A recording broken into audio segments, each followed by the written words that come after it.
Nahukay sa isang nire-renovate na videoke bar sa Pasig City ang isang sako. Nang buksan ito, tumambad ang bangkay ng isang lalaki. Si Katrina Son, naka-alerto, 24, eksklusibo.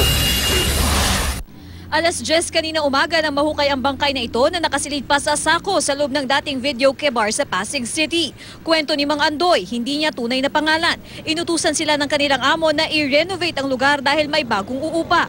Naghukay kami dyan, nag-naasyo yung sa may lababo. Tinibago namin, nahukay namin yung bangkay doon. Nakasinid doon sa sako, tapos nakabalot ng plastik.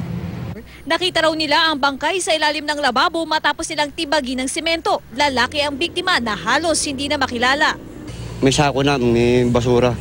Kasama na yung mga, yung kinalaykay namin, may tao na. Nung mabuksan namin yung sako, nang amoy na.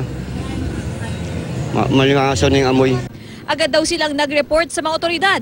Wala pang pahayag kaugnay nito ang pulisya pero iniimbestigahan na raw nila ito. Katrina Son, nakatutok, 24 oras.